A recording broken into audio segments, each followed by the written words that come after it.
मंगलमूर्ति सतगुरु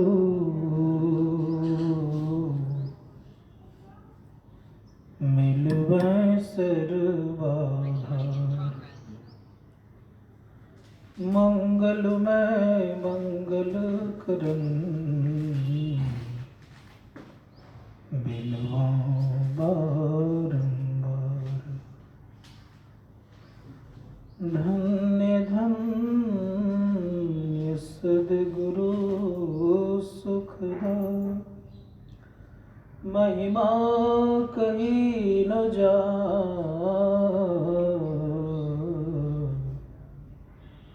जो कछु कहूँ तुम्हारी कृपा मोते कछु न साय।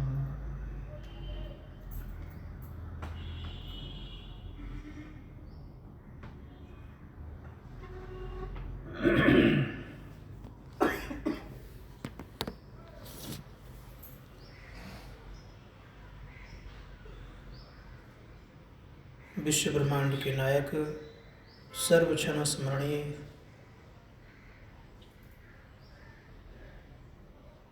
कन कन में विराजमान संत सद्गुरु द्वय के पावन श्री चरणों में कोटि सनमन।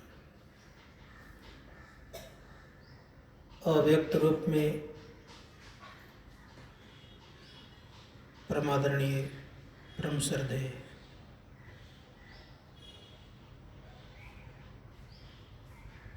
श्री राधे श्याम अग्रवाल साहब, व्यक्त रूप में उनके बड़े भाई परमादरणीय परमानंद बाबू, उनके परिवार के सभी सदस्यगण,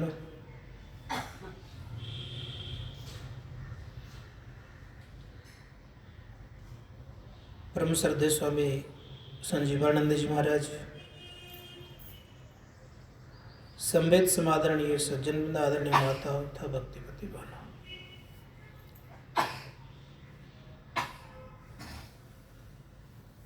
संत फ्रांसिस ने कहा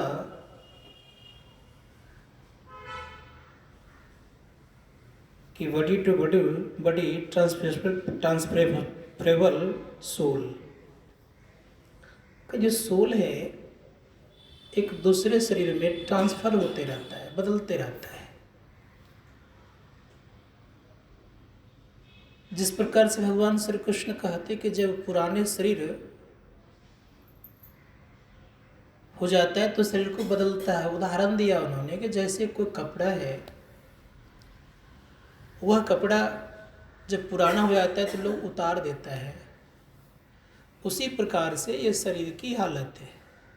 जब शरीर जीर्ण शीर्ण हो जाता है तो शरीर को छोड़ करके दूसरा शरीर धारण करता है। नए कपड़े को पहनने के कारण देखने में वह व्यक्ति अच्छे भी लगते हैं और ताजगी भी आती है। उसी प्रकार से ये जब शरीर पुराना हो जाता है तो जीव क्या करता है, तो दूसरा शरीर धारण करता है और उन्हें ताजगी महसूस होती है, अच्छा लगता है और वो बढ़िया से संसार का कार्य संपादन कर सकता है। यही स्थिति होती है। लेकिन इस शरीर को किस तरह हम रख सकते हैं, इस पर निर्भर करता है रखने वाले को। संत सुंदरदास जी महाराज ने कहा कि शरीर की 3 गति होती है। जला देने पर राख, गाड़ देने पर गल जाता है, मिट्टी मिल जाता है, और पानी में बहा देने से जल जीव इत्यादि खा जाता है। ये 3 गति होती है। 3 नाम तन विष्टा कृमि हुए, ना तर खाक उड़ैया, जा दिन मन पंछी उड़ जाइए। लेकिन इनकी अच्छी स्थिति हो तो क्या करना चाहिए?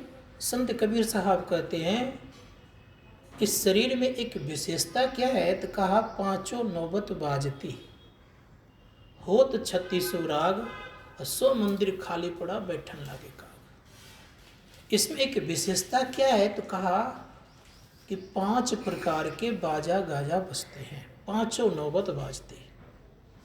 कैसा वो बाजा है? हम लोग बाहर के जब म्यूजिक सुनते हैं ना तो मन झूमने लगता है, कितने लोग उठ करके नाचने भी लगते हैं बाहर के बाजा गाजा सुनने से। मन मुदित हो जाता है, आनंदित हो जाता है। यद्यपि किसी मनुष्य ने उस बाजा को बजाने का काम करते हैं, और इस शरीर में जो बाजा फिट है, म्यूजिक फिट है, ये परमात्मा द्वारा है। और परमात्मा के द्वारा अगर कोई संगीत होगी तो संगीत कैसी होगी सोच सकते हैं आप। इसीलिए कहा कि जो उस संगीत को सुनते हैं तो उनके ऊपर काग नहीं बैठता है, उनकी पूजा होने लग जाती है, उनकी आराधना होने लग जाती है, उनको लोग सम्मान देते हैं, आदर की दृष्टि से देखते हैं, और वो चाहे तो दूसरी सृष्टि भी कर सकते हैं। बस मारिए, इतनी उस म्यूजिक में ताकत है। संत महात्मा गणों ने कहा कि उस म्यूजिक में, उस संगीत में ये पावर है कि अलग सृष्टि कर सकता, अलग धरती का निर्माण कर सकता है। इतना स्पेस ढूंढ लेगा, इतनी खाली जगह को निकाल लेगा। तो अब आप सोचिए कि बाहर के संगीत सुनने पर आपका मन आनंदित होता है, अब भीतर के संगीत सुनने पर आप दूसरी सृष्टि करने के योग्य बन जाते हैं। क्या करना, विचार कर लीजिए। ये स्थिति आती है। इसलिए हम आप लोगों ने सुना होगा कि इस संसार में जब विश्वामित्र मुनि ने दूसरी सृष्टि करने लग गए तो ब्रह्मा जी का तुम ये क्या कर रहे हो, मेरे सृष्टि को तुम नकार रहे हो। का क्यों न करूं मैं? का तुम करना क्यों चाहते हो? का इसलिए करना चाहता हूं कि आपके स्वर्ग को छोड़ना चाहता हूं, मैं अपना स्वर्ग बनाना चाहता हूं। कौन माना भी तो था, किस कारण से उन्होंने कहा कि मैं तुम्हारे स्वर्ग को नहीं देखूंगा पितामह, मैं अपना स्वर्ग बनाऊंगा और अपना मैं रास्ता तय करूंगा, अपनी सृष्टि करूंगा। ब्रह्मा जी को भय हो गया कि अगर मेरी सृष्टि को ये नकार देगा तो फिर इसकी पूजा हो जाएगी, मेरे को तो कोई पूछेगा भी नहीं। तो ये भय हो जाता है। इसलिए संत महात्मागण कहते हैं कि आप में वो ताकत है, वो शक्ति है, वो क्षमता है, वो विशेषता है कि आप अलग भी कुछ कर सकते हैं। लेकिन जो पूर्ण संत होते हैं वो प्रभु के नियम को बदलते नहीं, परमात्मा के नियम को बदलते नहीं। इसलिए भगवान श्री कृष्ण ने कहा कि सुनो उद्धव। उद्धव पूछते हैं कि हे प्रभु आपका ध्यान कैसे किया जाए? तो भगवान श्री कृष्ण कहते हैं सम आसन आसीना सम का यथा सुखम हस्तावुत अधाया स न सागर कृते छना। उद्धव कहते हैं, उद्धव से भगवान श्री कृष्ण कहते हैं सुख पूर्वक बैठ जाइए, और सुख पूर्वक बैठ करके हाथ को, बाएं हाथ को नीचे और दाएं हाथ को ऊपर करके सीधे हो जाइए और नसागर में देखना प्रारंभ कर दीजिए। और जब आपको नसागर में देखना ठीक ठीक आ जाए, उसी को हम बिंदु ध्यान कहते हैं, उसी को हम लोगों ने शून्य ध्यान कहा है। भगवान श्री कृष्ण ने अगर नसागर में देखने ठीक ठीक आ जाए तो हमारे गुरु महाराज कहते हैं आप ही आप बिंदु झलकाए पट गिरा निरखत रहो। अपने आप उस परमात्मा का प्रकाश दिखता है, और प्रकाश से रास्ता गुजरा हुआ है किनका? उस परमपिता परमात्मा का। उसी रास्ते पर जो चलता है तो परमपिता परमात्मा स्वरूप संत सद्गुरु कहते हैं अद्भुत अंतर की डगरिया जहाँ पर चल कर प्रभु मिलते हैं। दाता सद्गुरु धन्य धन्य जो राह लखा देते, अचलत पंथ सुख होत महा है जहाँ अजर झरते। अमृत ध्वनि की नौबत झरत बड़भागी सुनते, सुनत लखत सुख लहत अद्भुति। में ही प्रभु मिलते, परमात्मा मिल जाएंगे, दुखों का अंत हो जाएगा। इसलिए दुखों का अंत करना चाहते हैं तो परमात्मा को पाने के लिए अंतर मार्ग को अपनाइए। अंतर मार्ग क्या हो गया? बाहर का कोई भी मार्ग वो प्रकाशमय मार्ग नहीं बना हुआ है। संसार में जितने प्रकार के धाम है, किसी धाम में प्रकाश युक्त मार्ग नहीं बना हुआ है। लेकिन शरीर रूपी धाम में जो प्रवेश करता है उनको प्रकाश और शब्द का मार्ग मिलता है। ये परमात्मा निर्मित है, इसको परमात्मा ने बनाया है, और बाहर के मार्ग को मानव ने बनाया है। अंतर इतना ही है। अब आप सोचिए, बाहर के मार्ग पर चलेंगे, मानव द्वारा मार्ग पर चलेंगे, मानव निर्मित मार्ग पर चलेंगे, तो कहाँ जाएंगे? मानव के पास। बस में आ रही कि नहीं आ रही है? अब कहाँ? मानव के पास ही तो जाते हैं। लेकिन जो व्यक्ति परमात्मकृत मार्ग पर चले वो कहाँ जाएगा? वो परमात्मा के पास। संत महात्मा गण का तो इस चीज को जानने का प्रयास करना चाहिए। परमात्मकृत मार्ग को जो पकड़ते हैं वो परमात्मा के पास, और मानवकृत मार्ग को जो पकड़ते हैं वो मानव के पास पहुंचता है। इतना ही अंतर है कि हम आप सब दिन मानवकृत मार्ग को पकड़ करके चल रहे हैं, इसलिए धामों में ही भटके रह गए, धामों को सर्वोपरि मान कर बैठ गए, तीर्थ को मान करके बैठ गए। लेकिन संत कहते हैं कि जो परमात्मा द्वारा अगर कोई व्यक्ति मार्ग को पकड़ता है तो परमात्मा के पास पहुंचता है। इसके लिए करना क्या पड़ेगा? इसके लिए संत कहते हैं, इसके लिए हम आपको चलना पड़ेगा। रोज चलते हैं हम आप, लेकिन चलते किधर है? नीचे। अभी भी आप चल करके ही यहाँ तक आए हैं, लेकिन जागृता अवस्था में थे। कहाँ थे पहले? रात्रि काल में आप हृदय में आ गए होंगे, खूब निठा नींद में सोए होंगे, अपूर्व नींद आई होगी, और उठे होंगे तो बड़े अच्छी, आज बड़ी अच्छी नींद आई। जिस दिन नींद नहीं आई उस दिन कहते आज नींद नहीं आई। अर्थात उस दिन आपकी स्थिति क्या हो गई कि आप ऊपर ही रह गए, नीचे नहीं उतर पाए, नीचे नहीं चल पाए।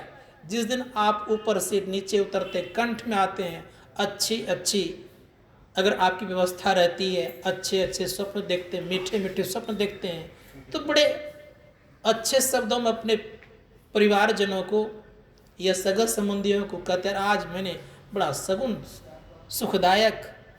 शकुनदायक स्वप्न को देखा, अच्छा लगा मुझे।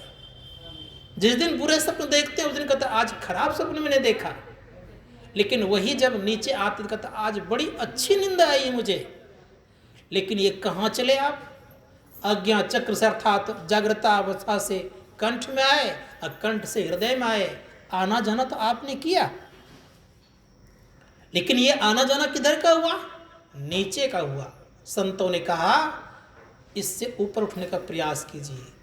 जब हमारी स्थिति तुरीय की तरफ चलना शुरू हो जाएगा तब संत कहते आनंदे आनंदे बाढ़े प्रतिखोन और 10 इंद्रिया था के शून्य गतो बंधन। सारे बंधन आपके कट जाएंगे। बंधन कहाँ है? का जागृता अवस्था में है, सपना अवस्था में है और सुसुप्ति अवस्था में है। लेकिन तुरीय अवस्था से बंधन धीरे धीरे कटना शुरू हो जाता है। जब तक बंधन तब तक दुख। उपनिषद कार्य कहते हैं मन एवं मनुष्यानाम कारण बंधु मोक्षयो। मन बंधे हुए हैं तो दुख है, और मन निर्बंध है तो दुख से आप मुक्त हैं। बंधे किससे हैं? मन से, इंद्रियों से। अगर मन इंद्रियों को छोड़ देंगे जिस दिन, उस दिन आप निर्बंध होंगे। किसी भी अवस्था में आप रहेंगे, कहीं भी आप रहेंगे, सदैव याद रखिएगा कि आप सुखी रहेंगे और आपको कोई दुख छू भी नहीं सकता, क्योंकि दुख वहां है नहीं। उस अवस्था को प्राप्त कर ले व्यक्ति हर स्थिति में सुखी सुखी नजर आते हैं। इसलिए कोशिश करना चाहिए कि उस अवस्था को प्राप्त करने के लिए हम लोगों को अंदर मार्गी बनना चाहिए। तो विशेष नहीं लूँगा समय, लेकिन इतना जरूर कहूँगा कि अंदर मार्गी बन करके हम लोग को चलने का प्रयास करना चाहिए। हम लोगों का मार्ग अपना है, परमात्मा के द्वारा बना हुआ है, इसलिए उस मार्ग को अपनाइए। इसके लिए समय हम लोग बर्बाद ना करें। जिन्होंने समय का मूल्य को जाना वो व्यक्ति महान बना, जिन्होंने समय को त्याग दिया उनकी महानता नीचे आ गई। इसलिए समय का मूल्य जानने का प्रयास कीजिए। इसलिए संत महात्मा गण ने कहा है कि टाइम मैनेजमेंट जो जान जाता है उनकी व्यवस्था अच्छी हो जाती है। और जिनके जीवन में टाइम मैनेजमेंट नहीं है, तो जिन्होंने समय का बर्बाद किया उनको समय बर्बाद कर देता है। इसको याद रखिएगा।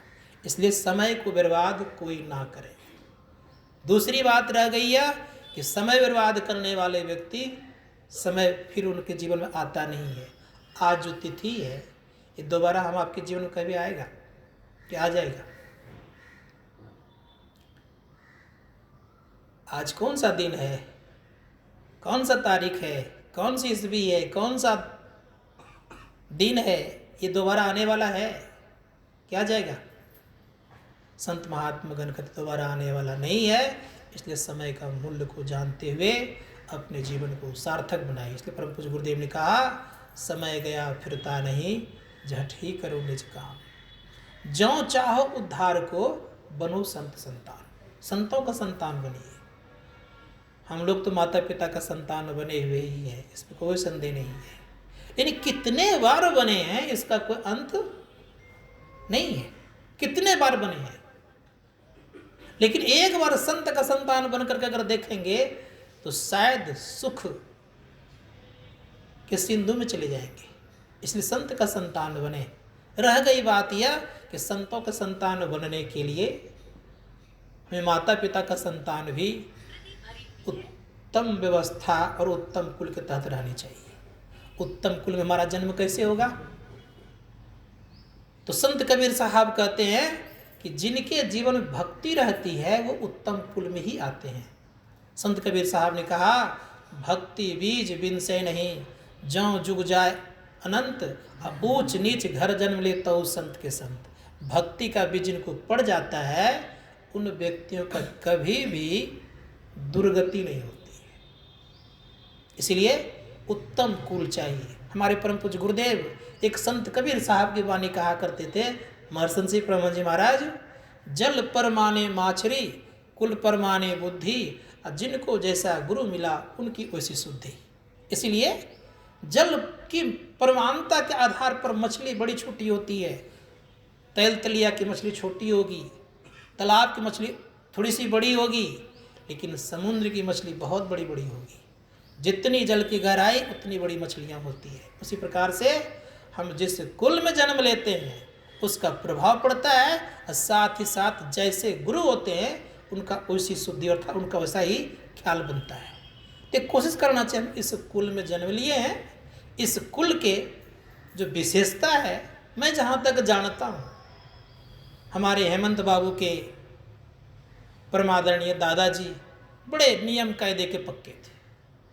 उनके ज़माने में इतनी अच्छी व्यवस्था, उनके ज़माने में इतने सुंदर ढंग से सब कुछ व्यवस्थित रहता था कि उनको पूछे बिना कोई एक डेग गेट से पार नहीं हो सकते थे। ये स्थिति थी उनकी। इतना ही नहीं, मैंने यहाँ तक सुना है कि वे महापुरुष ऐसे थे कि बड़े बड़े वीआईपी भी आ जाने पर भी उनका इंतजार करते थे। मैंने ये भी सुना है कि बड़े बड़े लोग आते थे उनके यहाँ, सांसद, एमएलए, एमपी सब आते थे, लेकिन उनसे मिलने के लिए इंतजार भी करते थे। ऐसे व्यक्ति थे और ऐसी उनकी स्थिति प्रतिभा थी कि उनके सामने किसी की हिम्मत भी नहीं होती कुछ बोलने की।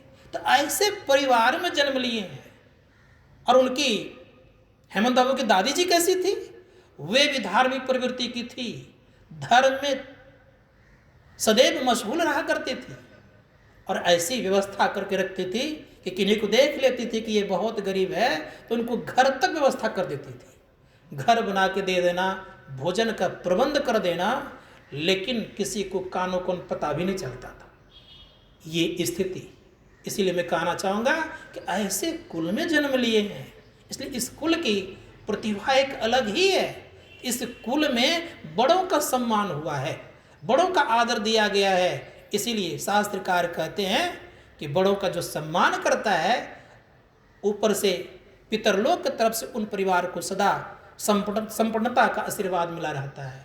तो ये भी ख्याल रखिएगा बड़ों का सम्मान के साथ साथ। लेकिन एक मुखिया होता है बड़ों में भी, मुखिया चाहे छोटे उम्र का भी हो या बड़े उम्र का हो, उनको पूछे बिना कोई कार्य को आगे संपादन करना ये भी एक परिवार के नियम से खिलाफ हुआ करता है। इसीलिए कोशिश करना चाहिए इस घर में मुखिया कौन, ये भी जानना चाहिए। जब पिता नहीं रहता है तो पुत्र के ऊपर भार आता है घर का, ये नियम है। तो पुत्र को सदैव याद रखना चाहिए कि पुत्र को हम सम्मानित के साथ रखते हुए उनके देख रेख में सब परिवार रहें, जिससे कि क्या स्थिति होगी, स्थिति ये होगी वह घर सुचारू रूप से चलता रहेगा। ये नियम है परिवार का। और एक कभी कभी अगर मौका लगे तो सामंजस्य, एक पुस्तक है सामंजस्य परिवार, उसको कभी जरूर पढ़ें आप। उस पुस्तक में दिया हुआ है कि जो घर के पुत्र होते हैं, बड़े पुत्र होते हैं, उनको अवश्य सम्मान के दृष्टि से देखते हैं और उनके देख रेख में सारा कार्य भी संपादन हुआ करता है, तो वह घर सुचारू रूप से चलता है। तो ये भी ख्याल रखते हुए हम लोग आगे बढ़ेंगे और इस परिवार को एक सुंदर सा फूल का सुगंध दुनिया तक बिखारने का प्रयास प्रयत्न करें। जिस प्रकार से शायद मैं दादाजी का नाम भूल गया हूँ, क्या था? हाँ, स्वर्गीय बिशन स्वरूप अग्रवाल के 3 पुत्र, स्वर्गीय परमानंद, स्वर्गीय परमेश्वर बाबू, दूसरे में श्री परमानंद अग्रवाल और तीसरे में स्वर्गीय किशन राधे कृष्ण अग्रवाल। ये 3 उनके पुत्र हुए। उनके बहुत बड़ा परिवार भी है। इन बहुत बड़े परिवारों में अगर आप देखेंगे तो लगभग लगता है कि प्राय संत मत से जुड़े हुए हैं। और संत मत जुड़ने के नाते स्थिति यह है कि सबों को सद्ज्ञान गुरु महाराज से मिला हुआ है। इसलिए मुझे पूरा भरोसा और विश्वास है कि सबको आपस में प्रेम से रह करके और घर का, परिवार का, सबका ठीक से देखभाल सबको आपस में मिल करके करेंगे। और स्थिति यह होगी कि ये जो सत्संग में ध्यान करते हैं इसको भी जीवन में सुचारू रूप से सबको चलाते रहेंगे, जिससे कि हम आपका यहाँ और वहाँ दोनों जगह सुख में होगा। आज मैं